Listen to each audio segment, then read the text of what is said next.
O papel entre os meus dedos não tem peso. É uma simples folha A4, daquelas alvas e impessoais, que cheiram a pó de torneira e a decisões tomadas em salas climatizadas. No entanto, sinto o seu peso como se fosse uma lousa de mármore. Ergo os olhos para o meu único filho, Daniel, de 30 anos.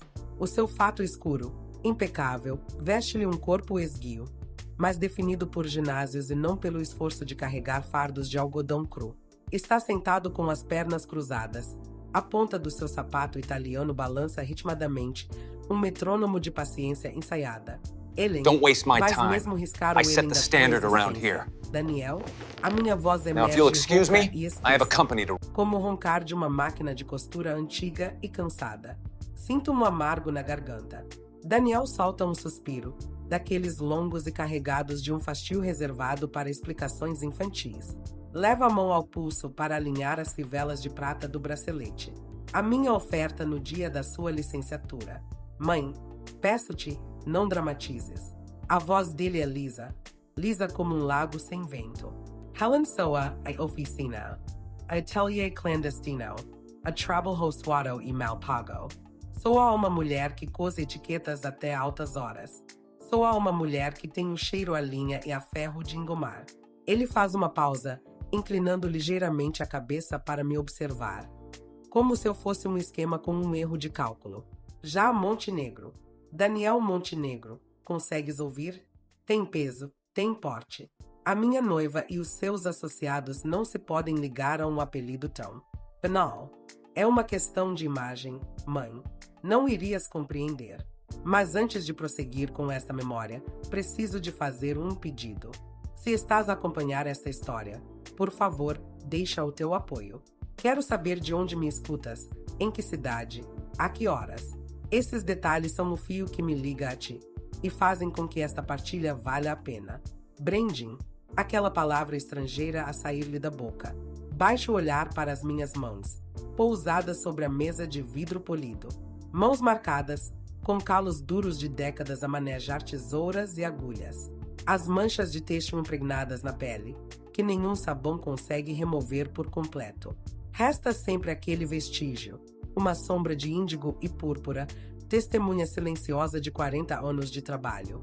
Foram estes dedos grosseiros que coseram milhares de vestidos, que cortaram infinitos metros de fazenda para ganhar cada cêntimo que o nutriu. A fúria irrompe no meu peito, quente e súbita como uma chapa a ferro. Bato com a folha contra a mesa com toda a força. Este apelido tão banal pagou-te os estudos lá fora. És um ingrato. Estas mãos cheias de fantasmas de corante deram-te essa pele macia que agora ostentas. Pensas que o dinheiro cresceu nas árvores? Caiu deste sobrenome. O advogado Lemos, sentado à cabeceira da mesa, estremece ligeiramente e compõe a gravata, mas não ousa proferir uma única palavra.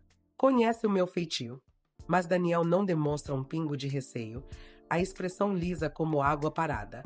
Exato, retorque Daniel, com uma voz afiada como o gume de uma lâmina. E já não preciso mais delas. Cumpriram a sua função. Agora, preciso que assine a cessão da empresa sob a minha nova identidade legal. Pense bem nos seus futuros netos. Não quero que carreguem esse estigma. Fico gelada. Estigma? Chama ao meu sangue, ao do meu pai, ao da minha linhagem. Uma mancha. Estás a chantagear-me com os meus netos? Pergunto, com a voz a tremer-lhe no ar. Não é chantagem, é proteção de marca. Daniel levanta-se, abotoando o casaco do fato, irradiando aquela aura de status que tanto anseia. Os Montenegros são uma dinastia na engenharia civil. Ou és Helen Cosam as Cortinas dos Montenegro? Decida de que lado da história quer ficar. Empurra o papel na minha direção, acompanhado de uma pesada caneta de tinta preta. Assine. Tem até o coquetel de noivado. Sem assinatura. Não há família. Dá meia volta e sai. O seu aroma amadeirado e caro invade o ar, sufocando o cheiro neutro do papel e da tinta. Fico ali, sozinha, no meio da imensa sala de reuniões.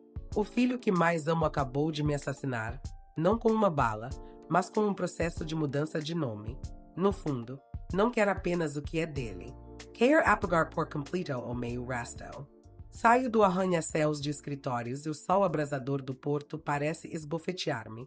E, no entanto, sinto um frio. Um frio glacial que desce pela minha coluna e se aloja nos ossos desta velha estrutura. Dizem que a maior dor é perder um ente querido. Engana-me assim. A maior dor é quando esse ente querido está ali, vivo e a respirar, mas a sua alma se transmutou numa coisa estranha e monstruosa. Entro no meu caminhão velho, a pintura desbotada pelo sal e pelo vento, os bancos de cabedal rachados a deixar ver a esponjar. Parece uma intrusa neste parque de estacionamento repleto de carros de luxo. O segurança olha-me com um misto de pena e desdém, como se fosse uma aldeã perdida num museu. Ele ensoa a empregados. A frase do Daniel ecoa na minha cabeça, uma cassete estragada. Olho-me no espelho retrovisor. O meu rosto é um mapa de vincos profundos, sulcos abertos pelo sol e pelo cansaço. A pele está curtida, os olhos fundos e exaustos. Terei eu falhado? Não, por todos os santos. Trabalhei de sol a sol. Comecei como ajudante, a varrer o chão de uma oficina, a aturar as humilhações da chefe, com os dedos em carne viva de tantas picadas. Passei 5 anos a saltar almoços para juntar e abrir a minha própria oficina. Quando meu marido Tomás morreu num despiste e o Daniel tinha apenas 7 meses, eu cosia vestidos com o meu bebê amarrado às costas. Lembro-me das noites em que a criança ardia em febre. Sentava-me ao lado da sua cama, as mãos ainda tingidas de azul, com medo de o tocar e contaminar a sua pele pálida. Jurei ao espírito do Tomás: este menino nunca se sentará a uma máquina de costura. Será um doutor. Será limpo. E agora ele é limpo. Tão limpo que quer lavar a sua origem e apagar esta mãe cheia de nódoas. Então, para ti, estou morta, murmuro, ecoando a pergunta que ficou no ar. Socialmente, sim. Não leve a peito. São apenas negócios. As lágrimas surgem, quentes e traiçoeiras, a escorrerem pelos sulcos do meu rosto. Bato com a mão fechada no volante, e a dor surda do impacto ajuda a afastar um pouco o torpor. Meto a mudança e dirijo para fora do centro reluzente, rumo à periferia industrial, para lá da poeira, do ruído e do caos, que é onde verdadeiramente pertenço. A paisagem desfila pela janela. As frias fachadas de vidro dão lugar a armazéns com placas de fibrocimento, a mercearias de bairro e a rostos marcados pelo labor. Sinto-me partir ao meio. Uma metade quer correr, abraçar o meu filho, ajoelhar e implorar que não abandone o nome, que não me abandone a mim. A outra metade está a acender uma chama negra, a fúria silenciosa de uma fera encurralada. O telemóvel vibra no banco do passageiro. É uma notificação do banco, a transferência automática mensal para as despesas do Daniel. 40.000 euros. Continua a enviá-la, religiosamente, apesar de ele já estar formado e a trabalhar há 4 anos. Queria que ele tivesse uma vida cômoda. São apenas negócios, ele disse. Olho para o ecrã, o polegar a tremer sobre a opção cancelar transferência programada. Mas detenho-me. Não, ainda não. Se cortar o sustento agora, ele fará um escândalo, acusando-me de ser uma velha avarenta e mesquinha. Teria a desculpa perfeita para se fazer de vítima perante a noiva e a nova família. Preciso de outra estratégia, um plano à altura deste insulto. Piso a fundo no accelerator. O velho motor roufenho responde, e o caminhão avança, deixando para trás uma nuvem de fumo denso, tão escura e sufocante como o estado da minha alma neste preciso instante. O letreiro de neon, a piscar de forma irregular, surge à minha frente. Confecção Schilling. Especialistas em moda por medida. A letra H apagou-se na semana passada e ainda não a mandei arranjar. Agora, ao vê-la, parece-me uma ironia do destino. Talvez tenha sido um presságio. Entro com o caminhão no pátio de gravilha. O cheiro característico a têxteis, produtos de tingimento e o zumbido constante das máquinas industriais envolvem-me mal saio da cabina. Para alguns seria um mau odor. Para mim, é o aroma do trabalho, o cheiro da dignidade. Chefe, já chegou. A voz ecoa do mezanino da zona de corte. É o José, o mestre cortador que está comigo há 12 anos, a limpar as mãos num farrapo de pano cheio de nódoas. Desce a correr, com um sorriso largo que lhe ilumina o rosto, contrastando com as manchas azuladas de corante nas suas faces. E então, Dona Ellen, como correu com o Daniel? Já o convenceu a deixar essas tretas de consultor e a vir aprender o negócio a sério? Pergunta com um entusiasmo genuíno. Ele sempre tratou o Daniel com um carinho simples, apesar do meu filho nunca ter retribuído para além de um cumprimento formal obrigatório. Olho para o José. Tem uma idade próxima do Daniel, talvez um pouco mais novo. Veste o seu avental remendado, onde sobressai, bordado a fio vermelho sobre o peito, o nome Ellen. O nome que o meu filho deitou fora. Este estranho carrega-o com orgulho. Correu bem, José. Minto, com a voz a falhar-me. Não tenho coragem de contar aos meus trabalhadores que o meu herdeiro despreza tudo isto. O José, que é perspicaz, percebe de imediato que algo está muito errado. O sorriso desaparece-lhe. Olha-me fixamente nos olhos e depois baixa o olhar para as minhas mãos, que não consigo parar de tremer. Chefe, está tudo bem? Está branca como a cal. Quer que lhe traga uma água ou um copinho de medronho?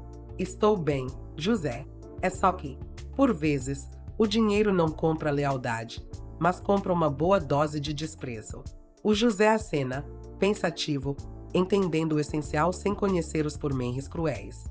Desça pro já, Dona Helen. A senhora sabe que aqui é a sua família. Precise do que precisar. Estou aqui eu e a Malta. Família. A palavra crava-se de novo no meu peito. Estes homens e mulheres que trazem o almoço de casa, bebem água do garrafão e labutam turnos inteiros, consideram-me família. E o filho do meu próprio sangue, que saboreia carnes maturadas e degusta vinhos de quintas famosas, vê-me como uma parceira comercial ultrapassada. Caminho ao longo do vasto espaço do armazém. O tec-tec-tec ritmado das máquinas de costura preenche o ar. Uma playlist de fado antigo sai de uma coluna desgastada num canto. Mas aqui, eu continuo a ser a soberana. A rainha deste reino de sarjas e sedas, de linhas e alinhavos. Detenho-me junto a uma mesa grande onde estão a cortar o tecido para uma encomenda importante.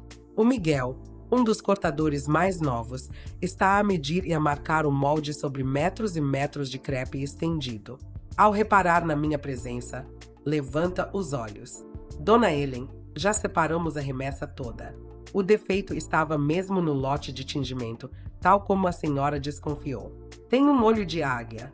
Chefe, forço um sorriso e dou uma palmada ligeira no seu ombro. A minha mão deixa uma marca clara de pó de tecido na camisa dele, mas ele nem sequer repara, mantendo-se atento à espera de instruções. Bom trabalho, Miguel. Quero isto pronto até amanhã. O cliente não admite atrasos. Sim, patroa. Pode contar. Entro no meu escritório particular. Fica no mezanino, com uma grande vidraça que domina toda a oficina. É um espaço simples, uma secretária antiga de carvalho, um arquivo repleto de dossiês fiscais e as paredes cobertas de diplomas de mérito empresarial. E fotografias. Muitas fotografias. O Daniel com um mês de vida. O Daniel a dar os primeiros passos. O Daniel no dia da sua formatura do secundário. O Daniel a receber o diploma de mestrado no estrangeiro. Em todas elas, estou eu ao seu lado, com um sorriso rasgado, a abraçá-lo com um orgulho transbordante. E ele, agora que observo com atenção, revela um sorriso sempre tenso. O seu olhar, em todas, desvia-se da objetiva ou fixa-se num ponto distante, como se desejasse escapar da moldura que partilhamos. Deixo-me cair na pesada cadeira de couro, envolta pelo silêncio relativo proporcionado pelo isolamento da sala. Abro a gaveta mais funda e retiro a garrafa de aguardente velha que guardava para o casamento do Daniel. Sirvo um copo cheio, sem cerimônia, sentindo o fogo direto da bebida a subir-me à cabeça. O Daniel quer que eu assine a cessão, que apague as confecções Schilling, para transformar o patrimônio em capital para a sua Montenegro Properties. Quer vender o terreno, despedir pessoas como o José, para erguer apartamentos de luxo para uma elite. Acha que sou uma velha que se limita a obedecer ao filho. Bebo um gole largo. O sabor áspero mistura-se com o salgado das lágrimas que não enxuguei. Montenegro. Sussurro o nome, provando na língua. Tem um sabor a metal e a traição. O telefone fixo toca. É a minha assistente, do lado de fora. Dona Ellen, tem uma chamada do escritório do advogado Lemos. Querem saber se deseja rever o dossiê do Pacto de Sociedade de 1997. Fico imóvel. O dossiê de 1997. O ano em que formalizei a empresa. O ano em que o Tomás morreu. O ano em que redigi os primeiros estatutos com toda a inocência e esperança de uma jovem viúva. Trago para aqui, imediatamente. Talvez, apenas talvez, o passado não seja tão inútil como o Daniel julga. Ao cair da noite, a oficina está quase deserta. Resta apenas o segurança à porta. Eu permaneço no meu escritório, sob a luz suave do candeeiro de mesa que ilumina o dossiê amarelecido sobre a secretária. O cheiro a papel antigo transporta-me a 27 anos. Naquela altura, não era a Dona Ellen, a empresária respeitada. Era apenas a Lena, uma costureira pobre como uma ratazana, com as mãos permanentemente tingidas. O Tomás, o meu marido, era o homem mais bonito da rua. Amava-me não pela riqueza, que não existia, mas pelas minhas mãos de fada, como ele lhe chamava. Lena, tu consegues transformar um farrapo num vestido de princesa, sussurrava-me, enquanto envolvia os meus dedos, crivados de picadas de agulha, em ligaduras. Mas promete-me que o nosso filho nunca vai ter de passar por isto. Promete. Uma promessa fatídica. Quando Tomás morreu naquele terrível acidente, atropelado por um caminhão descontrolado, o Daniel tinha apenas 8 meses. O meu mundo desmoronou. Apertei aquele bebê ao peito e chorei até não ter mais lágrimas. Olhei para as minhas mãos largas e ásperas, cheias de calos e cicatrizes, e jurei usar essas mesmas mãos para lhe construir um futuro dourado. Trabalhei como uma animal, de sol a sol. Costurei para armazéns durante o dia e aceitei trabalhos por medida à noite. Dormia mais vezes debruçada sobre a máquina de costura do que na minha própria cama. Comia pão seco para poder comprar leite em pó caro para o Daniel. Quando ele fez 7 anos, inscreve-o no colégio privado mais prestigiado da cidade. Lembro-me desse dia como se fosse Roger. Vestia minha roupa menos usada, mas não conseguia esconder o rosto marcado pelo cansaço, nem as manchas violáceas de tinturaria que as minhas mãos teimavam em ostentar. Quando agarrei pela mão para entrar no portão, os outros pais, médicos, advogados, empresários, olharam para mim como se fosse um ser de outro planeta. O Daniel soltou-me a mão. Mãe, as tuas mãos estão sujas, murmurou. Baixei os olhos. Apesar de as ter esfregado com sabão áspero, as marcas de corante persistiam, entranhadas na pele como um estigma. Desculpa, meu amor. Vou esperar pelo carro. A partir daquele dia, tornei-me numa sombra na sua vida. Paguei-lhe aulas de piano, de inglês, de equitação, colônias de férias na Suíça. Criei um universo perfeito à sua volta, isolando por completo do odor a algodão cru e a produtos químicos da oficina. Julguei que isso era amor. Enganei-me. Que tola fui. Não criei um filho, criei um estranho de sangue nobre. Mandei-o para os colégios da elite para que aprendesse a ter vergonha das suas próprias raízes. Cada cêntimo que ganhei com suor e lágrimas transformou-se num tijolo a mais no muro que nos separava. As suas visitas à casa tornaram-se raras. Os jantares em conjunto eram um suplício. Nunca me perguntava, mãe, estás cansada do trabalho, Roger? A pergunta era sempre, mãe, a transferência já caiu? Folheio as páginas do dossiê do Pacto Social. O advogado Lemos, embora Roger seja já um velho raposo, naqueles tempos foi também um amigo que me ajudou nos piores momentos. Ele redigiu estes estatutos com uma cautela quase profética. Artigo 1º. O Pacto de Sucessão constitui-se para proteger e perpetuar o legado da linhagem Ellen. Artigo 2º. O beneficiário deverá ser descendente direto. Passo os olhos pelo texto jurídico árido, até que o meu olhar se fixa numa letra miúda, quase no final. Uma cláusula que quase tinha esquecido, acrescentada à última hora por insistência do meu pai, o avô do Daniel, um homem da velha guarda e de princípios rígidos. Cláusula 4ª. Cláusula de identidade. Para garantir a continuidade e o respeito pelo legado familiar, o administrador e beneficiário único do Pacto de Sucessão deve ostentar legalmente o apelido Ellen. A renúncia voluntária, Alteração ou rejeição deste apelido será considerada como renúncia tácita a todos os direitos de herança nele previstos. O meu coração acelera. Renúncia tácita. Leio a linha 1, 2, 3 vezes. Um sorriso ácido desenha-se nos meus lábios. Afinal, o céu tudo vê. Ou talvez o meu pai tenha vislumbrado o futuro. O Daniel quer mudar de nome para ascender. Quer ser Montenegro. Está bem. Vou dar-lhe esse gosto. Pode ser Montenegro. E o Montenegro não terá direito a tocar num único cêntimo do que é do Zelen. Pego no telefone e marco o número do Dr. Lemos. São 11 da noite, mas sei que aquele velho coruja ainda está acordado. Helen? Aconteceu alguma coisa. Doutor, comece a preparar a documentação. Quero ativar a cláusula de identidade. E que seja feito com discrição absoluta. Tenha noção do que está a fazer. Ellen, isto vai arruiná-lo. Olho para a foto do Daniel na parede, com o seu sorriso tenso. O meu olhar torna-se frio. Tão frio quanto o dele esta tarde. Ele já me arruinou a mim, doutor. Ele matou o Zelen. Eu vou apenas assinar a certidão de óbito dos Montenegro. Faça. Desligo. A escuridão no escritório parece ganhar corpo, mas já não me sinto só. Sinto uma emoção gelada e decisiva a correr-me nas veias. 2 dias depois, decido dar ao Daniel uma última oportunidade. Talvez fosse a consciência de mãe, ou talvez o desejo mórbido de confirmar, com os meus próprios olhos, o quão apodrecida estava a árvore que eu própria plantei. Dirijo-me ao apartamento de Daniel. Ocupa o último andar da torre mais exclusiva da Foz, a zona mais opulenta do porto. Comprei aquele imóvel o ano passado, avaliado em 3 milhões de euros, em nome da empresa para benefício fiscal. Uma manobra que o próprio Daniel insistiu que fizesse. O elevador privativo desliza em silêncio até a sala. As portas abrem-se e sou envolvida por um luxo agressivo. Mármore travertino, candeeiros de cristal e quadros contemporâneos cujo significado me escapa, mas cujo preço equivale ao lucro de um ano. O Daniel não está. Encontro apenas Beatriz, a sua noiva.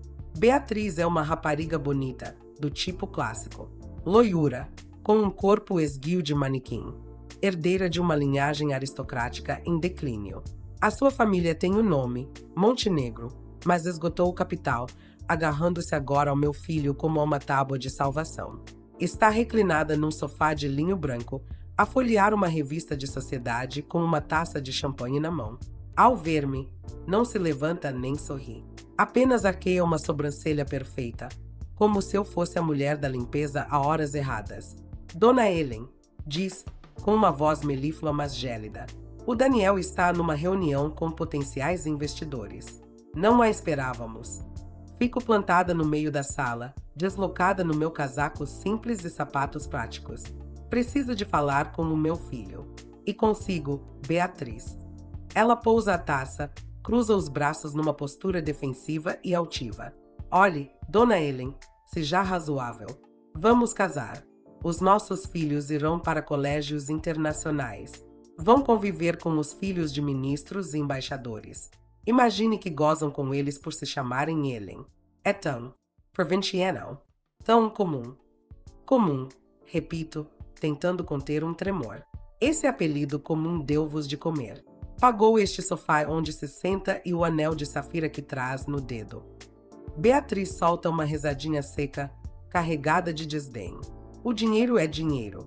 A origem pouco importa, desde que esteja lavada. E o Daniel está a lavá-la, ao mudar de nome. Daniel Montenegro soa a um arquiteto de renome mundial. Mas Daniel Helen encolhe os ombros, fazendo uma expressão de nojo. Soa ao homem que cose os uniformes da criadagem. O sangue sobe-me à face em ondas de calor. Está a insultar-me na própria casa que o meu dinheiro pagou. Está a obrigá-lo a negar a própria mãe. Beatriz levanta-se e aproxima-se. É alta, com os saltos, fita-me nos olhos. Eu não obrigo ninguém. O Daniel quer isto. Ele deseja libertar-se da sua sombra cheia de nódoas mais do que eu.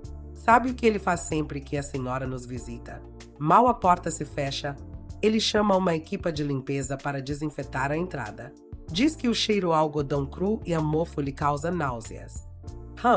A frase é um tiro certeiro no peito. Ele nunca mo disse, mas ao ver o olhar triunfante de Beatriz, sei que não mente. Ou se mente, a crueldade da invenção é igualmente real. O meu filho tem nojo de mim. Digo, e a minha voz soa estranhamente serena. A dor transformou-se em algo frio e duro como aço. Então peço desculpa por contaminar o vosso ar. Melhor será assinar depressa os papéis, acrescenta Beatriz, virando-me as costas para se dirigir ao minibar. Faça pela felicidade do seu filho. Já é do passado, Dona Ellen. Deixe-nos ser o futuro. Observo as suas costas elegantes. Observo aquele apartamento opulento mas desalmado. Tem razão, Beatriz. Eu sou o passado. Mas esquece-se de uma coisa. Sem passado, não há futuro. Viro-me para o elevador. E mais uma coisa. Olho para trás. Diga ao Daniel que vou assinar. Vou assinar no dia do vosso coquetel de noivado, à frente de todos. Quero marcar a entrada do nome Montenegro com um gesto que nunca esquecerão. Beatriz sorri, vitoriosa, erguendo a taça na minha direção. Perfeito. Agradecemos a sua cooperação, Dona Ellen. Lembre-se de vestir algo apropriado. Tome um bom banho antes. As portas do elevador fecham-se, ocultando o seu sorriso arrogante.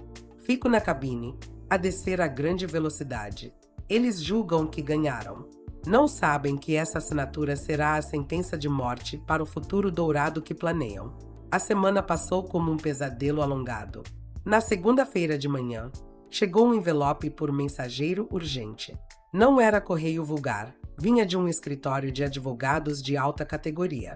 Era grosso, pesado, com uma etiqueta urgente em vermelho vivo. Sentada à minha secretária, com o velho ventilador de teto a gemer sobre a minha cabeça como um metrônomo fadado, usei a minha tesoura de alfaiate, a mesma que uso há 20 anos para cortar sedas e linhas, para raspar a aba do envelope. Dentro, estava uma cópia autenticada de uma sentença do registro civil. Interessado, Daniel Ellen. Novo nome, Daniel Montenegro. As letras saltaram-me aos olhos, afiadas e alienígenas como lâminas. Ele fez mesmo. Cortou o último elo comigo, com o Tomás, com o avô. Matou o Ellen para renascer como um estranho. Acompanhava outro dossiê. Acordo de cessão de bens e reestruturação societária. O telemóvel tocou. O contato no ecrã ainda era filho. O nome que lhe dei no telemóvel desde que entrou na faculdade. Olhei para o ecrã a piscar, o polegar pairando sobre o botão verde. Respirei fundo, engolindo o nó na garganta. Alô? Já recebeu os papéis, mãe? A voz do Daniel, sem preâmbulos, fria e eficiente, como um gestor a falar com um subordinado. Estão na minha mão, Daniel. Ou devo dizer senhor Montenegro. Do outro lado, ouviu-se uma risadinha breve e cínica. Chame-me do que quiser, desde que assine. A Beatriz e eu já temos os bilhetes para Paris para a semana que vem. Queremos isto resolvido antes de partir. Para começar do zero, sem lastro. Sem lastro, repeti, sentindo o sabor ácido da palavra. Quero arrancar a placa Ellen da fachada. A placa que eu mesma pendurei quando tu tinhas 2 anos. Está velha, mãe. Está oxidada. Dá má imagem ao bairro. Já contratei um designer. Vai ser Montenegro Atelier. Soa muito mais internacional. E os meus clientes? As minhas costureiras? Não. O público-alvo será a alta costura europeia. Não aquelas senhoras do bairro, suas amigas. Fechei os olhos. Não me roubava apenas a empresa. Queria expulsar as minhas clientes, as mulheres trabalhadoras com quem partilhei uma vida de esforço. E se me recusar a assinar? Perguntei, a voz soturnia. Então nunca mais verá a minha cara. A voz do Daniel tornou-se glacial, desumana. A Beatriz está grávida. Vai ser avó. O meu coração deu um salto. O meu neto. Mas ele continuou, impiedoso como um carrasco. Se não assinar, esta criança nasce em Paris. Vai crescer sem saber quem é a avó. Só vai saber que a avó era uma costureira teimosa que ficou para trás, algures em Portugal. Quer morrer sozinha, naquele armazém cheio de trapos? Ou quer segurar o primeiro neto dos Montenegro nos braços? Jacaira. A chamada caiu. O silêncio que se seguiu foi absoluto. Não era uma proposta, era uma sentença. Usava o meu neto, ainda por nascer, como refém. Como pude criar um ser tão calculista e frio? Voltei a olhar para os documentos. As letras dançavam-me à frente dos olhos. Artigo 1º. A senhora Dona Helena cede a totalidade do capital social, propriedades, instalações e marca a Daniel Montenegro. Estiquei o braço para a garrafa de aguardente. Tremia tanto que derramei um fio sobre a mesa, encharcando a assinatura do juiz. Naquela noite, não fui para casa. Para quê? Voltar a uma casa vazia e silenciosa. Fiquei na oficina. Bebi como se o álcool pudesse lavar aquela humilhação toda. Caminhei, cambaleante, entre as filas de máquinas de costura que aguardavam o turno da manhã. Na penumbra, pareciam monstros metálicos adormecidos. Só elas me foram sempre fiéis. Só elas não desprezavam estas mãos calijadas. Parei em frente ao alfinete de costura antigo, preso a um cartaz. A primeira ferramenta que comprei, com o meu primeiro ordenado de aprendiz, aos 14 anos. Estava gasto, polido pelo suor das minhas mãos. Por quê? Gritei, e o eco respondeu-me das paredes nuas do armazém. Por quê? Meu Deus! O que foi que eu fiz de mal? Trabalhei de sol a sol. Não brinquei. Não o amei. Só quis que ele tivesse uma vida melhor que a minha. Atirei a garrafa vazia contra a parede. Estilhaços de vidro espalharam-se pelo cimento manchado de tinta. Deixei-me escorregar para o chão, as costas apoiadas num rolo enorme de veludo. Chorei. Chorei pela primeira vez em quase 30 anos, desde a morte do Tomás. Um choro convulso, infantil. Lembrei-me do Daniel pequeno, o dia em que veio a correr para a oficina, o rosto radiante, a segurar um dedal de brincar. Mãe, vou ajudar-te a coser. O que é que eu fiz? Gritei com ele. Vai para casa, agora mesmo. Vê se jar roupa boa. Não toques nessas coisas. Fui eu mesma que plantei a ideia de que o meu trabalho era sujo, que era algo de que se devia ter vergonha. Quis protegê-lo, mas sem querer ensinei-o a desprezar-me. Que insensata fui! Olhei para as minhas mãos à luz do luar que entrava pela claraboia, manchadas de anil e carmim, ásperas, com as unhas partidas, os dedos deformados por calos de tesoura. O Daniel tem razão. Estas mãos são brutas. Talvez devesse assinar. Assinar e acabar com isto. Que venda a oficina. Que apague o nome Ellen. Talvez os Ellen mereçam ser esquecidos. Já sou velha. Não posso lutar contra ele. Ele tem educação, advogados, futuro. Eu só tenho memórias e tinta nas mãos. Tirei a caneta do bolso do meu casaco. Coloquei o acordo de sessão sobre os joelhos. A luz do telemóvel iluminou a linha. Sedente, Helena Ellen. Aproximei a ponta da caneta do papel. Uma assinatura. Uma única assinatura e poderei ver o meu neto. Poderei ser avó, mesmo que seja uma avó escondida, uma visita discreta, mas pelo menos não estarei sozinha. O medo da solidão é um devorador implacável da dignidade. Nesse preciso instante, um ruído vem do portão de enrolar. O som do metal rangendo arranca-me daquele torpor alcoólico. Quem viria à oficina às 2 da madrugada? Um assaltante. Ergui-me apoiando-me nas mãos e nos joelhos e agarrei uma régua de alumínio de 1 metro. Quem está aí? Mostre-se!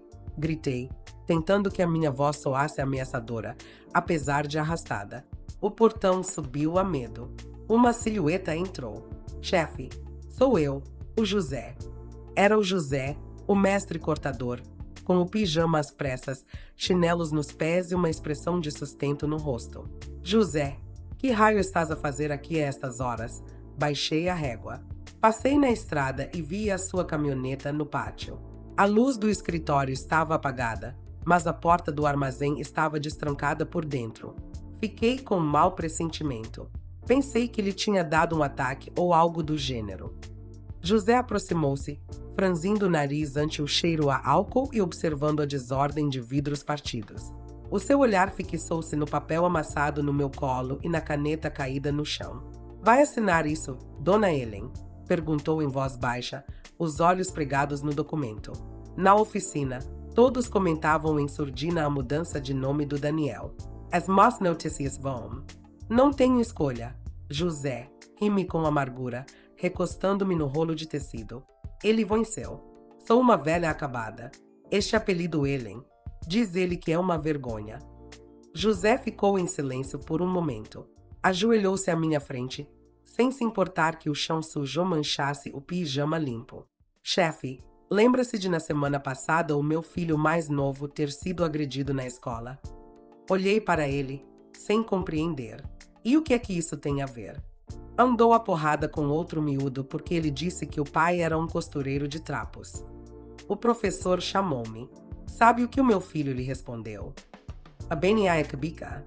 José olhou-me diretamente nos olhos, que brilhavam com um orgulho intenso. Disse, o meu pai não cose trapos. Ele cose as camisas que o senhor veste. Se o meu pai não coser, o senhor anda nu. O meu pai é um herói que mantém o mundo vestido. Tenho orgulho de ser filho do José Helen, mestre cortador da Dona Helena Helen. Fiquei boquiaberta. Ele disse mesmo isso. Disso mesmo. E quando chegou a casa, pediu-me que lhe ensinasse a segurar a tesoura de corte. Quer ter as mãos iguais às minhas. José abriu as suas mãos calijadas, marcadas com os fantasmas de tintas de 1000 cores, e colocou-as ao lado das minhas. Eram idênticas, manchadas, ásperas, mas fortes. Dona Helen, a honra não está no nome soar elegante ou não. A honra está aqui. José bateu com o punho no lado esquerdo do peito. E aqui, apontou para as mãos de ambos. Se a senhora assinar esse papel, não está a vender apenas uma oficina. Está a vender o orgulho do meu filho, o meu e o seu próprio. Vai deixar que o Daniel apague o nome que tanta gente respeita.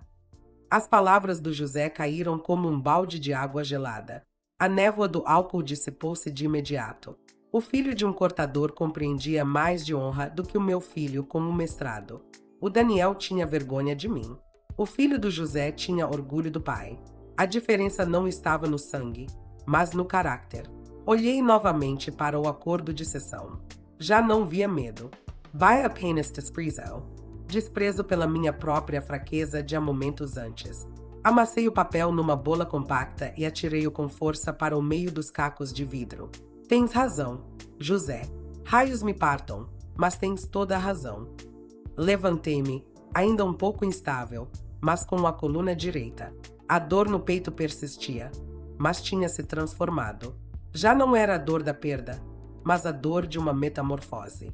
José, vai para casa descansar. Amanhã chega cedo. Temos trabalho. Que trabalho, patroa? Preciso de ir ver o advogado. Não vou assinar a minha sentença de morte. Vou assinar a dele. José sorriu, e os seus dentes muito brancos brilharam na penumbra. Essa é a Dona Helen que eu conheço. Boa noite, chefe. Quando José se foi embora, fiquei sozinha na imensidão silenciosa da oficina. Já não sentia frio. Uma chama renascida crescia dentro de mim, quente e determinada. E tu, no meu lugar, seguirias em frente com este plano ou perdoarias? Deixa a tua opinião nos comentários. Estou aqui contigo. Diz-me se devo continuar ou desistir. Acompanha-me, porque o que vai acontecer a seguir vai surpreender-te. Na manhã seguinte, estou no escritório do Dr. Lemos às 8 em ponto, antes da sua secretária chegar. Vestindo meu fato mais formal, embora antigo, estou impecavelmente penteada. Lemos está envelhecido, o rosto sulcado como um pergaminho, mas os olhos por trás dos óculos de lentes grossas permanecem afiados. Olha para mim, depois para o dossiê do pacto de 1997 em cima da mesa. Helena, tenha absoluta certeza. Uma vez ativada esta cláusula, não há volta. O Daniel vai perder tudo. Não só a empresa, mas todos os bens vinculados ao pacto. O apartamento, o carro, as contas. Fica literalmente na rua. Dou um gole ao meu café preto, amargo como a minha resolução. Ele escolheu a rua no momento em que se assinou como Montenegro, doutor. Estou apenas a ajudá-lo a realizar o seu desejo. Lemos suspira e abre a página da cláusula. Está bem. Vamos rever uma última vez. Artigo 4º, cláusula de identidade. O Daniel violou-a diretamente ao alterar o apelido. Isso ativa a renúncia tácita. Tamborila os dedos ossudos sobre o papel. O problema está no artigo 5º, o beneficiário substituto. Quando Daniel perder os direitos, para quem é que eles transitam? No original de 1997, deixou isso em branco, porque não havia mais ninguém. Eu sei, digo, tirando um envelope pequeno da minha mala. Por isso redigi isto. Ao Carcilo de 2015. Lembra-se do ano em que o Daniel me gritou, pela primeira vez, que desejava que eu morresse para herdar mais depressa. Lemos ergue as sobrancelhas, pega no envelope e abre-o. Lê rapidamente e depois levanta o olhar com espanto genuíno. Isto é a sério, Helena. Esta pessoa não é do seu sangue. A lei exige que o beneficiário de um pacto deste seja descendente. Bato com a unha no papel, precisamente no artigo 2º. A lei que importa é a que está escrita aqui dentro, doutor. A questão do descendente direto foi uma exigência do meu pai. É uma regra da família, não um mandamento do Código Civil. E este codicilo de 2015 altera precisamente isso. Remove a obrigatoriedade do laço de sangue e mantém apenas a exigência do apelido Ellen no registro. Lemos ajeita os óculos, relendo a cláusula com atenção redobrada. 1. Sendo um pacto sucessório privado, o juiz tenderá a respeitar a vontade da instituidora. Se o herdeiro tiver ele no registro, juridicamente sustenta-se. É um instrumento privado. A decisão é sua, mas é o patrimônio de toda uma vida. Entregá-lo a um estranho. Não é um estranho. Lemos, interrompo com firmeza. É família. Família são os que ficam quando o navio está a afundar. Quem partilha o meu sangue foi o primeiro a abrir fendas no casco para salvar a própria pele. Lemos fica em silêncio durante um longo momento e depois acena lentamente. Um sorriso astuto surge nos lábios do velho advogado. De acordo. Legalmente, isto é sólido como granito. Se o Daniel assinar a ata a confirmar a mudança para Montenegro perante testemunhas, estará a troncar a própria cela. Qual é o plano? Precisa de confiar em mim. Precisa de acreditar que eu me rendi. Precisa de organizar essa cerimônia de assinatura da forma mais pomposa possível. Quanto mais testemunhas houver, mais irreversível será a queda dele. Levanto-me e estendo a mão a Lemos. A mão dele está fria, mas a minha está gelada. Não se preocupe, vou desempenhar o papel da mãe derrotada com perfeição. Ao sair do escritório, pego no telemóvel. É hora de ligar ao Sr. Montenegro. O telefone toca 3 vezes antes de atender. O que é agora? Já se decidiu? Estou ocupado a escolher a louça para o coquetel. A voz de Daniel soa irritada. Respirei fundo, modulando a minha voz. Fiz com que saísse trêmula, cansada, mais envelhecida do que realmente estou. Daniel? Mãe. A mãe sente muito. Silêncio do outro lado por um segundo. A satisfação é palpável, mesmo através da linha. Sente muito. Quer dizer que aceita. Sim, já estou velha, filho. Não posso lutar contra ti. Tens razão. Estes tempos permnomes com class. Ele é apenas o passado. Vou assinar. Irei à festa e assino tudo o que for preciso. Só te peço, deixa-me ver o meu neto quando ele nascer. O Daniel ri alto, uma gargalhada triunfante e arrogante. Finalmente entrou na razão. Velhota. Excelente, mãe. A Beatriz vai ficar radiante. Será o melhor presente de noivado. Então, a que horas devo chegar à entrada principal do hotel? Pergunto, fingindo submissão. A voz do Daniel baixa de tom, regressando àquela crueldade habitual, mas desta vez com um extra de 5% de veneno que não antecipava. Ah, quanto a isso, mãe. Olha, os convidados são todos VIP, embaixadores, banqueiros. Chegar à porta principal naquela carrinha velha e amolgada ficaria muito mal, muito brigeiro. Os manobristas nem sabem estacionar esses trastes. Portanto, o que fazes? Entra pelos fundos, pela porta de serviço. Há um elevador de carga que vai direto ao salão de espera. Esperas lá até seres chamada. Sais, assinas e depois. Bom, podes ir mais cedo descansar pela mesma porta dos fundos. O elevador de carga e depois basas. Trata-me pior que a um cão de guarda. E mais uma coisa, acrescenta, como se quisesse cravar outro prego no caixão. Mãe, por favor, deixa as mãos de molho na lexívia ou assim. Não apareças com as unhas manchadas de tinturaria quando fores pegar na caneta. E perfume-te bem. Não quero que o cheiro a tecido novo grude no vestido da Beatriz. É nojento. Aperto o telefone com tanta força que sinto o ecrã acender. O sangue ferve-me, mas a minha voz sai mansa e resignada. Está bem, filho. Vou lavar-me bem. Entro pelos fundos. Não te envergonho. Certo. Vimo-nos sábado. Não chegues atrasada. Desliga. Fico parada na calçada, no meio do fluxo de pessoas, e baixo o telemóvel. Um sorriso frio desenha-se no meu rosto. Não é um sorriso de alegria, mas o de uma caçadora que vê a presa a pisar a armadilha. Quer que eu entre pelos fundos? Certo. Entrarei pelos fundos. Quer que eu esteja limpa? Certo. Ficarei limpa. Vou limpá-lo da minha vida. O Daniel desligou, sorridente, a sonhar com os seus arranha-céus Montenegro, mas não sabe que esta chamada foi o momento em que assinou a sua própria sentença de morte. Acabou de convidar o carrasco para a festa e deu-lhe instruções detalhadas sobre como entrar para lhe cravar a faca no pescoço da forma mais eficiente possível. Sábado, 7 da noite, Hotel Palácio do Atlântico, Porto.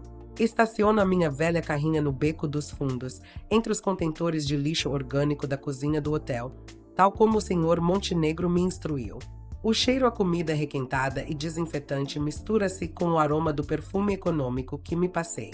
Um segurança jovem barra-me a entrada de serviço. Ei, minha senhora, esta área é para funcionários. Fornecedores é pela porta ao lado. Ajusto a gola do meu casaco, que já tem as bordas gastas, e ergo a cabeça. Não vim entregar nada. Sou a mãe do noivo. O segurança olha-me de alto a baixo. Observa os meus sapatos de cabedal, que, embora engraxados, mostram as fissuras do tempo. Repara nas minhas mãos largas e marcadas, com o fantasma roxo do anil. Solta depois uma risadinha não maldosa, mas carregada de condescendência. A mãe do senhor Montenegro? Por favor.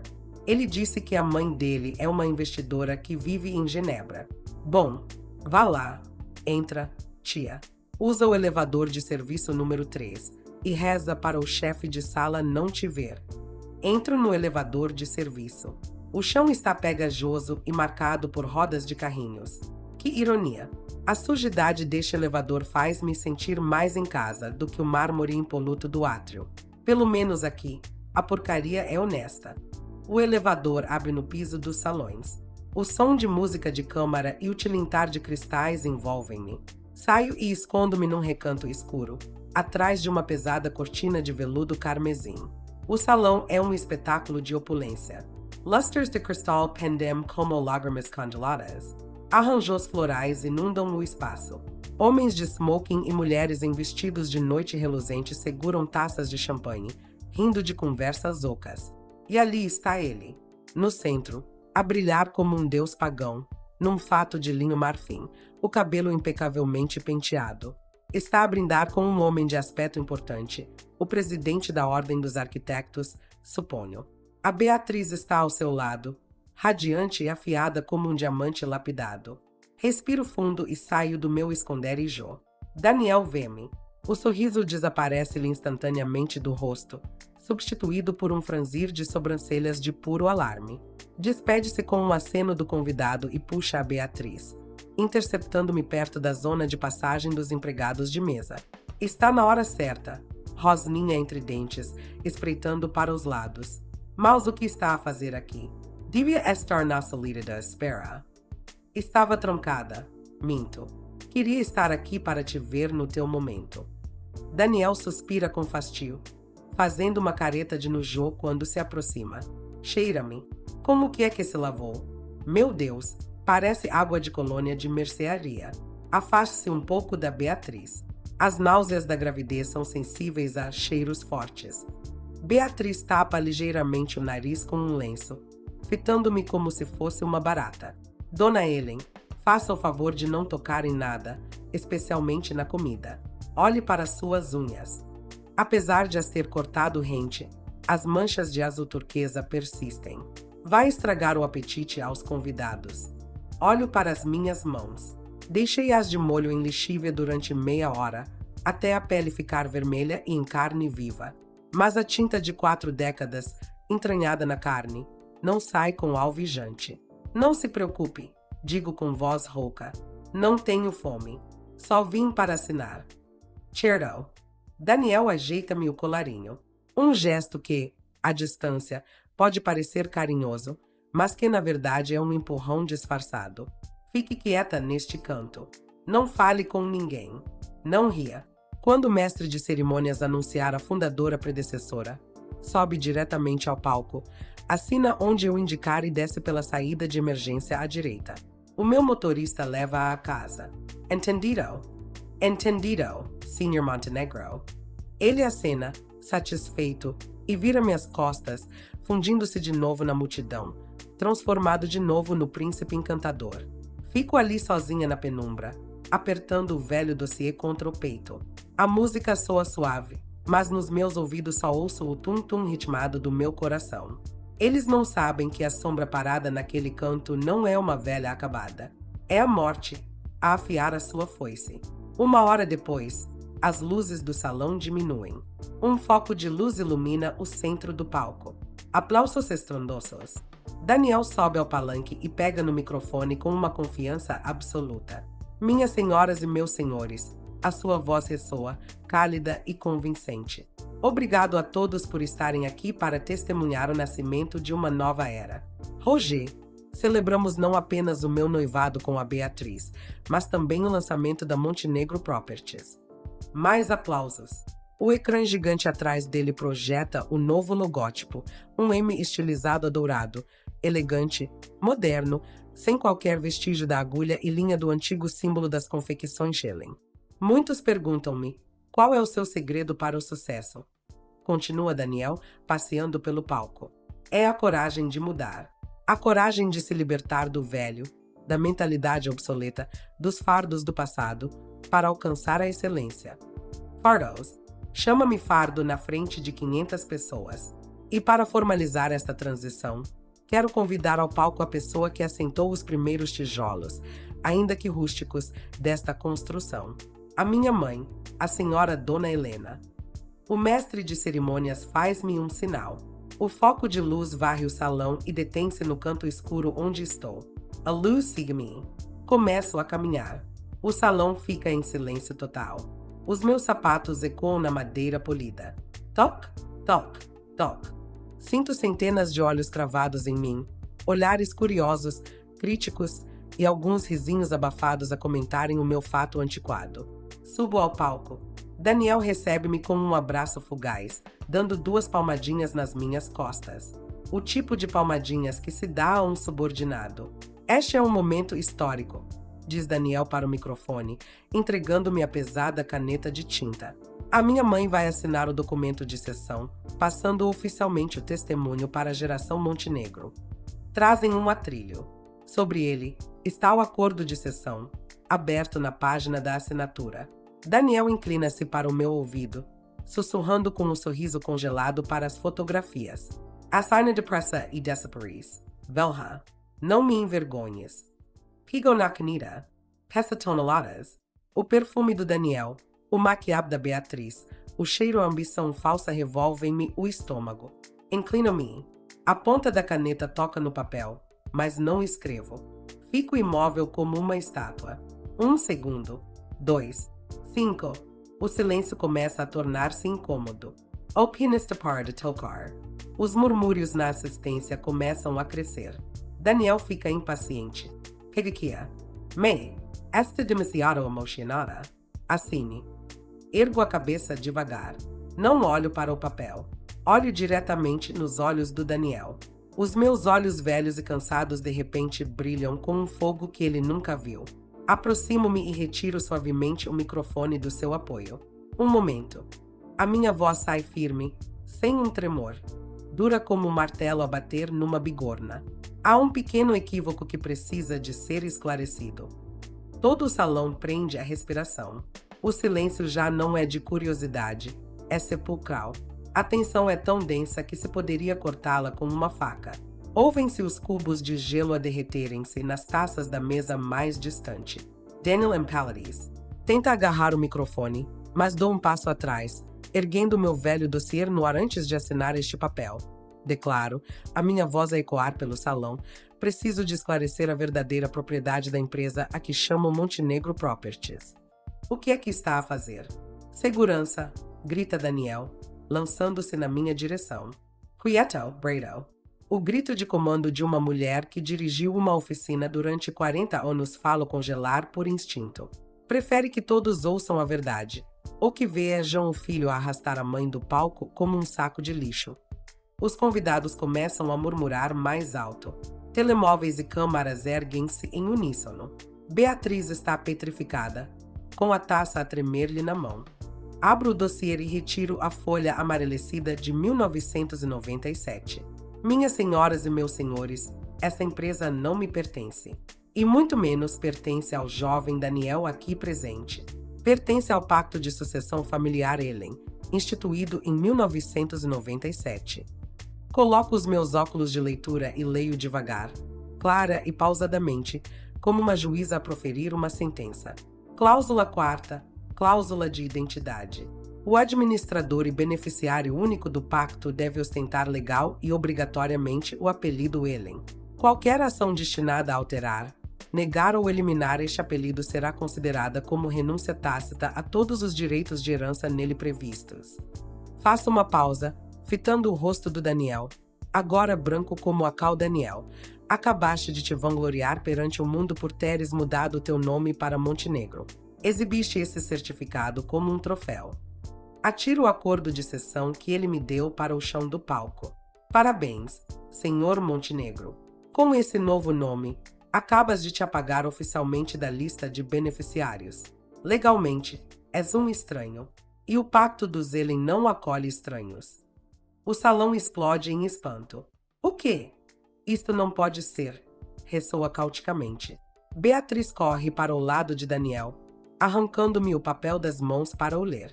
Os seus olhos arregalam-se ao verem o selo vermelho e a assinatura do notário de há 27 anos. Que diabo é isto, Daniel? Disseste que eras o dono de tudo, grita Beatriz, esquecendo por completo a etiqueta. O palco glamouroso transformou-se num campo de batalha. Daniel treme, o suor a escorrer-lhe pela testa, estragando o pó de arroz. Tenta rir, uma risada torta e patética. Que piada excelente, pessoal. Isto é uma brincadeira da minha mãe. Ela tem um sentido de humor muito peculiar. Vira-se para mim, baixando a voz num misto de súplica e ameaça. Mãe, pare. Pare com esta comédia. Vamos resolver isto lá dentro. Comédia, riu com desprezo. A única comédia aqui és tu, Daniel. Achas que um apelido é uma camisa que se veste e tira quando apetece? Disseste que ele era uma nódoa. Está bem. Eu fico com a nódoa. Tu podes ficar com a tua elegância. O doutor Lemos, que estava sentado em silêncio à mesa VIP, levanta-se. Ajusta o nó da gravata e sobe ao palco com passo firme. Confirmo a validade jurídica integral deste documento, declara Lemos para o microfone. Nos termos da lei, no momento exato em que o senhor Daniel assinou a alteração do nome, perdeu o seu estatuto legal sobre todos os bens vinculados ao pacto. Isso inclui a oficina, as contas bancárias e também a cobertura onde reside e o automóvel que conduz. Não, impossível, grita Daniel, atirando-se para agarrar Lemos pelas lapelas do casaco. Sou filho dela. É o meu sangue. Que lei é essa que proíbe um filho de herdar da mãe? Sangue. Dou um passo à frente e afasto as mãos dele do advogado. Foste tu mesmo quem me disse. São apenas negócios, não é família. Queres jogar com regras corporativas? Muito bem, vamos jogar. É um contrato, Daniel. E tu vai lá estar. Daniel Desmorona. Olha em redor, à procura de ajudar. Mas os seus sócios estratégicos, os seus amigos da alta sociedade, evitam o seu olhar ou sussurram entre si com desdém. Ninguém quer associar-se a alguém que acabou de falir publicamente. Beatriz solta-lhe o braço como se lhe queimasse. Enganaste-me. Disseste que eras o único herdeiro. Maldito SJS. Daniel vira-se para mim, o rosto molhado de lágrimas e ranho. A arrogância desapareceu. Resta apenas a cobardia de uma criança mimada a quem retiraram os brinquedos. Mãe, enganei-me. Vou mudar de volta. Amanhã mesmo vou ao registro civil. Syria Helen. Tatua Helen na testa. Ezequias. Não me faças isto. Olho para ele, de joelhos aos meus pés, agarrando-se às minhas calças velhas, essas mesmas que há instantes lhe causavam repulsa. O coração aperta-se, mas a minha mente está fria como o gelo. Mudar de volta? Pergunto. Agora. É só um nome. Pois, é só um nome. Mas a dignidade não se altera com um trâmite administrativo. Nego com a cabeça e retiro do envelope o outro documento, aquele que mostrei a Lemos no seu escritório. É tarde demais, Daniel. O artigo 5º do pacto é muito claro. No caso de renúncia ou violação da cláusula de identidade por parte do herdeiro principal, os direitos transitam imediata e irrevogavelmente para o beneficiário substituto. Daniel ergue o olhar, os olhos arregalados de terror puro. Beneficiário substituto? Quem? Não há mais ninguém. O pai morreu. Não há ninguém. Tem um filho bastardo, sua velha desgraçada, grita Beatriz, desesperada. Sorriu. Um sorriso de alívio, não de triunfo. Não tenho filhos espalhados. Mas tenho um filho a sério. Um que nunca me pediu para entrar pela porta dos fundos. Um que nunca me pediu para clarear as mãos. Olho para o fundo do salão, perto da entrada principal. Luzes. Ali, por favor. O foco de luz dirige-se para lá. Escondido, timidamente, atrás de uma coluna, está um homem com um fato alugado, que lhe fica ligeiramente apertado no corpo robusto. Tem um copo de água na mão e um ar completamente atordoado. José Helen, chamo, com a voz a ecoar. Sobe aqui. Todo o salão se volta. José, o mestre cortador. José caminha, trêmulo, passando entre as filas de convidados ricos que torcem o nariz perante a sua aparência humilde. Sobe ao palco e fica ao meu lado, com a cabeça baixa, a torcer as mãos calijadas. Daniel levanta-se de um salto, vermelho de raiva e humilhação. Estée. Está louca. Ele nem o secundário terminou. É o empregado que me lava o carro. Cala-te aí. A minha mão desce. Raft. O estalo é seco e sonoro, carregado com 30 anos de decepção. O salão solta um suspiro coletivo. Este homem, digo, envolvendo os ombros do José com o meu braço, forçando-o a endireitar-se. Ficou ao meu lado quando adoeci, enquanto tu estavas em Paris. Passou noites a fio a cozer para cumprir prazos, enquanto tu queimavas dinheiro em cassinos. Ensina o filho a ter orgulho de ser costureiro, enquanto tu ensinavas o teu futuro filho a desprezar a avó. Vir-me para Lemos. Leia. Lemos levanta o codicilo e lê, com voz potente que preenche o silêncio absoluto. Nos termos do codicilo de 2015, todos os bens, a marca e a operação das confecções Helen, incluindo as participações imobiliárias, transferem-se incondicional e integralmente para o senhor José Helen. José abre a boca estupefacto. Patroa, o que está a dizer? Eu não posso aceitar isto. Aceita, filho, digo, empurrando suavemente o dossiê para as suas mãos. As minhas mãos calijadas tocam nas dele. Uma transferência geracional, não de sangue, mas de suor e lealdade. Mereceis isto mais do que ninguém. Mantém vivo o nome Helen. Não o deixes morrer. Daniel grita, um uivo de animal ferido, e atira-se para arrancar o dossiê. 2 seguranças corpulentos, que pareciam ter aparecido do nada, seguram-no firmemente pelos braços. Larguem-me. Sou Montenegro. Sou o dono disto tudo. Ah, mas não és, murmura, de repente, como se a verdade o atingisse em cheio. Não és nada. Olho para ele uma última vez. Já não há raiva. Apenas uma pena profunda e cansada. Exactamente. Ex Montenegro. E lamento muito, senhor Montenegro, mas esta festa foi paga com fundos do Pacto de Sucessão Ellen. E o pacto acaba de decidir cortar o financiamento, com efeito imediato. Dirijo-me à multidão atônita, que parece ter parado de respirar. A festa acabou. Quem quiser jantar, que pague a sua própria conta. José permanece no palco, segurando o pesado dossiê com mãos trêmulas. Olha para a multidão abaixo, pessoas que há instantes olhavam com desdém pelo fato barato e que agora o fitam como se tivesse brotado asas. Patroa, Dona Helena, Gay Já José, a Transpira Frio.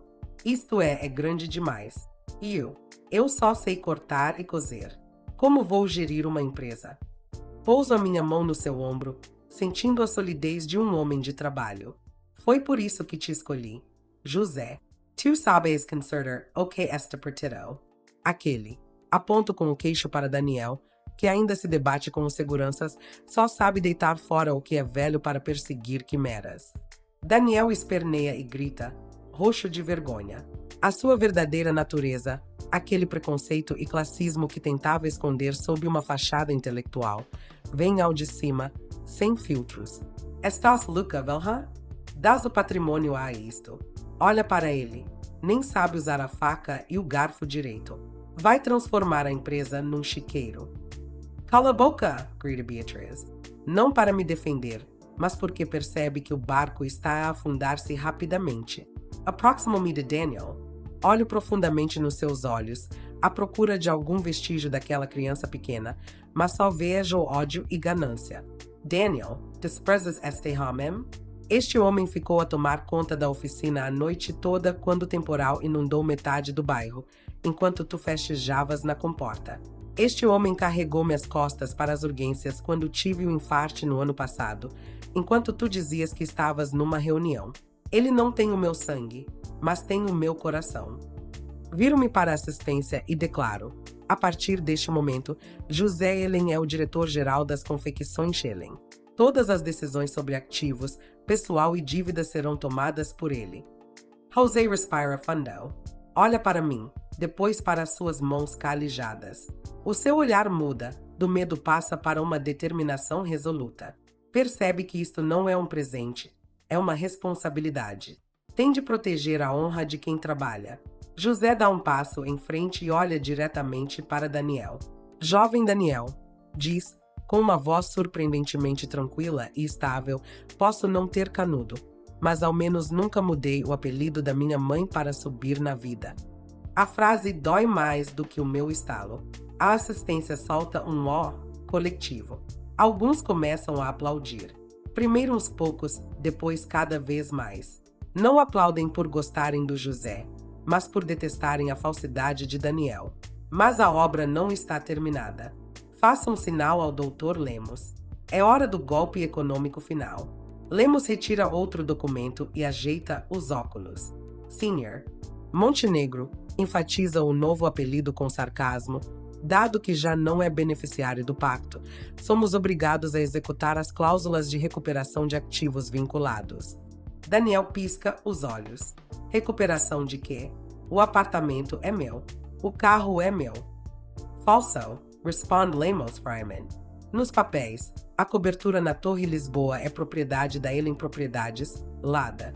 O Porsche Cayenne que conduz é propriedade da Ellen Logística, Lada. Tinha apenas direito de uso, enquanto membro da família beneficiária. Agora que é um estranho, está a fazer uso indevido de bens alheios. Beatriz fica pálida como cera. Agarra Daniel pelo braço, cravando-lhe as unhas. Daniel, diz-me que isto é mentira. O apartamento está em teu nome. E eu, Daniel Gagejá. Ele próprio me convencera a pôr os bens em nome da empresa para fugir a futuros impostos sobre herança. Uma armadilha de esperto que se tornou a corda no seu pescoço. Lemos olha para o relógio. Apresentamos um pedido de despejo urgente ao Tribunal Roger de manhã, logo após confirmarmos a sua mudança de nome. O despacho favorável saiu há 10 minutos. Tem 24 horas para esvaziar o imóvel. 24 horas. Estão loucos? Para onde é que vamos? Isso já não é da alçada da empresa. Encolhe Lemos os ombros. Ah, e quanto ao Porsche que está no valet? Os nossos agentes já lhe colocaram o imobilizador e recuperaram a chave de reserva. Não, não é o carro para a lua de mel, grita Daniel, tentando descer do palco, mas as pernas falham e ele cai de joelhos. Aproximo-me e olho para baixo, para o meu filho, totalmente destruído. Imagina, filho. Cicero suave mas little. Queria ser sofisticado. Agora és um mendigo sofisticado. Tens um nome bonito, uma etiqueta bonita, mas nem um cêntimo no bolso. Viro-me para Beatriz, que está paralisada como uma estátua de sal. Beatriz, querida, minha quase nora, espero que o teu amor por Montenegro seja suficientemente forte para dormires com ele debaixo de uma ponte esta noite. Ou esse amor também tem data de validade, como o cartão de crédito corporativo que acabei de cancelar. Beatriz solta o braço de Daniel. Olha para ele, depois para o anel de diamantes na sua própria mão. Um anel que sei perfeitamente que Daniel comprou com o cartão corporativo adicional. Ela tira o anel. Beatriz, o que estás a fazer? Daniel ergue o olhar, suplicante. Podemos começar de novo. Sou um bom arquiteto. Vou ganhar dinheiro. Ganhar dinheiro. Beatriz ri-se, um som seco e amargo, e atira o anel contra o peito dele. Achas que alguém vai contratar um arquiteto que acaba de ser deserdado publicamente pela própria mãe? És o palhaço da cidade, Daniel. O teu nome é lixo. Mas eu amo-te. Amo a segurança, Daniel. Amo um homem que me possa sustentar. Não um aldrabão que mentiu sobre a fortuna toda. És uma fraude. Haft. Outro estalo. Não meu, mas da mulher com quem ia casar. Beatriz dá meia volta, o vestido esvoaçando, e desce do palco sem olhar para trás. A multidão afasta-se para deixar passar, como se tivesse uma doença contagiosa. Daniel raste já pelo chão, à procura do anel, chorando de forma convulsa. Olha em redor. Os seus amigos VIP já se levantam para sair. Tapam a boca para disfarçar risos, apontando-lhe. Vamos, o espetáculo acabou. Coitado. Pensou que tinha ganho o totoloto e só tirou o ferro velho. Montenegro soa bem para garçom, né? Os sussurros são como agulhas na pele dele. O que lhe resta? Sem dinheiro, sem casa, sem carro, sem noiva, sem família. Vira-se para mim. Desta vez, a altivez desapareceu por completo. Arrasta-se e abraça as minhas pernas. Mãe, perdoa-me. Enganei-me. Não me abandones. Serei costureiro. Vou cortar tecidos. Deixa-me voltar para a oficina. Não tenho para onde ir. Olho para o alto da sua cabeça. O penteado impecável está agora uma desordem. Outrora acariciei essa cabeça, prometendo protegê-lo para sempre. Mas aquela criança morreu. O que está aos meus pés é Daniel Montenegro, um estranho. Não me chames mãe, senhor Montenegro. Retiro as mãos dele das minhas pernas e sacudo as calças como se tirasse pó. Nas confecções Schilling, só contratamos costureiros experientes e honestos. O senhor não é nenhuma das duas coisas. Não dizia que o cheiro a tinta de tecido era nojento. Não vá manchar o seu fato de linho branco. Dou-lhe as costas. Uma estranha leveza invade a minha alma. A dor no peito desapareceu, deixando um vazio frio, mas tranquilo. Vamos, José. Dou uma palmada no ombro do mestre cortador. Agora, Director Gerald. Aqui Kyra demasiado perfume barato. Sinto falta do cheiro a algodão cru. José acena, abraçando o dossiê como um tesouro. Sim, Dona Helena. Amanhã temos de preparar a grande encomenda do Ateliê Rodrigues. Exactamente. O trabalho é que manda. Duas figuras, uma idosa e um homem no vigor da idade, descem do palco. Caminhamos entre as filas de cadeiras vazias, os nossos sapatos gastos a pisar o tapete vermelho. Ninguém ousa bloquear o nosso caminho. A dignidade do trabalho irradia de nós com mais força do que qualquer joia caríssima. Às nossas costas, naquele palco luxuoso e agora solitário, Daniel permanece sentado, a apertar contra o peito o certificado de mudança de nome e o anel rejeitado. O seu choro ressoa, patético e oco, no salão deserto. Mãe, volta. Mãe. Não me viro, nem uma única vez. Uma mulher não olha para trás para o lixo que acabou de deitar fora. Saímos pela porta de serviço do hotel, a mesma pela qual Daniel me obrigara a entrar. O ar da noite acerta-nos, fresco, no rosto. O céu está estrelado e limpo. Arrepende-se de alguma coisa, Dona Helena? Pergunta José em voz baixa, enquanto subimos para a velha carrinha. Liga ao motor. O V8 ruge com vida, fazendo vibrar os bancos. É o som da resistência. O meu único arrependimento, José, digo, olhando fixamente a estrada à frente, é ter esperado tanto tempo para dar esta lição. 1 hora depois, chegamos à oficina. Silêncio total, apenas os grilos e o cheiro familiar a algodão cru. Isto é um lar. Este é o meu castelo. Entro no escritório, tiro o casaco que me sufocava e deito-o sobre a cadeira. Dirijo-me à parede coberta de fotografias. Retiro da moldura a foto com Daniel no dia da sua formatura. Na imagem, ele sorri, tenso. Eu sorrio, orgulhosa. Uma mentira emoldurada em vidro. Saio para o pátio traseiro, onde está o tambor de metal para queimar desperdícios e retalhos. Acendo o lume. As chamas crescem, iluminando o meu rosto sulcado. Atiro a foto para o fogo. O vidro estala, as labaredas lambem o sorriso de Daniel, transformando numa cinza negra que se eleva para o céu nocturno. José fica atrás de mim, a observar em silêncio. Mande repintar a placa, digo, sem me virar, que ele embrilhe bem, e ponha o seu nome por baixo. José Helen, Director Gerald. Sim, patroa. Observo as cinzas a voarem, levadas pelo vento. Não sinto tristeza. Sinto-me limpa. Finalmente lavei a verdadeira nódoa da minha vida. Não era a tinta dos tecidos. Era a ilusão de um filho podre. Viro-me para olhar para José, o filho que nasceu do suor e da lealdade. O apelido herda-se. A família conquista-se. E ele apenas conquistou um nome bonito para colocar numa lápide. Se chegou até aqui, o meu sincero agradecimento por ter acompanhado esta história até ao fim. Se ela lhe tocou, deixe o seu apoio. Espero que continue a acompanhar as narrativas que aqui partilho. Até a próxima história.